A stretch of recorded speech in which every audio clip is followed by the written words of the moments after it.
On today's Warehouse Safety Tips Wednesday, we'll be covering staying grounded, so stay tuned. Welcome to Warehouse Safety Tips. You can find the show notes to each episode, links to information mentioned on the podcast, the social media platforms we're on, and anything else related to the podcast at warehousesafetytips.com. Now, if you're a seasoned podcast listener, this podcast is going to be different from most you listen to. It's based around exactly what the name implies, warehouse safety tips.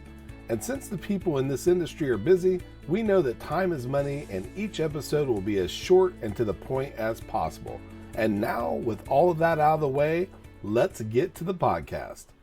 If you're fortunate enough to live and work in a location that's warm year-round, then you can disregard the weather portion of this podcast. But there's still a lot of info that applies to all climates. Locations experiencing the snow and ice that comes with this time of the year probably know what's coming.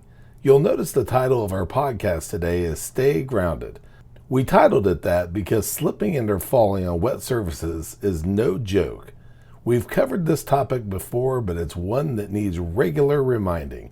Emergency room visits exceed 8 million per year due to falls. And of those falls, approximately 12% are slip and fall accidents. Now, what does that mean for facilities? Of course, the loss of safety for its staff, but also lost time and money, and it can be avoided.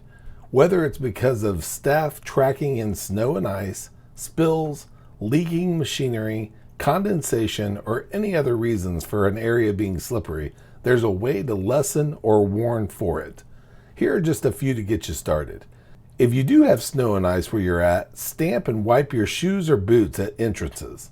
Have mats at entrances and areas that get slick. Make sure that there's floor markings or signs alerting staff that areas are slick. Use floor markings or signs with non-slip properties. Have fans or heaters that keep areas dry. And have maintenance regularly mop slick areas and of course alert staff of it. Now, there are many more ways to avoid slip and falls, but really it comes down to two things. Pay attention to your surroundings and make sure that surfaces are as safe as possible. If you do that, you'll increase your chances of staying grounded and, most importantly, staying safe. Before moving on, here's a word from one of our sponsors. If you've ever been to or worked in a warehouse, you know just how important safety is to both management and staff. It's almost impossible to go 10 steps without seeing safety tape, angles, signs, and or safety products. It's these items that show us how to be safe and avoid danger in the workplace. And if you're looking for the best products to make this happen, look no further than Mighty Line. Mighty Line floor signs and floor markings offer the best industrial products out there. We're proud to have Mighty Line as the official floor sign and floor marking company for the Warehouse Safety Tips podcast and site.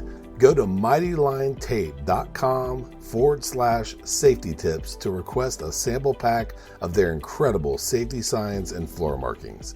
We hope you enjoyed this episode of Warehouse Safety Tips. If you visit warehousesafetytips.com, you'll find the show notes for this episode and access to all of our blog posts, previous podcasts, advertiser information, and much more. Thank you for listening to Warehouse Safety Tips and have a safe day.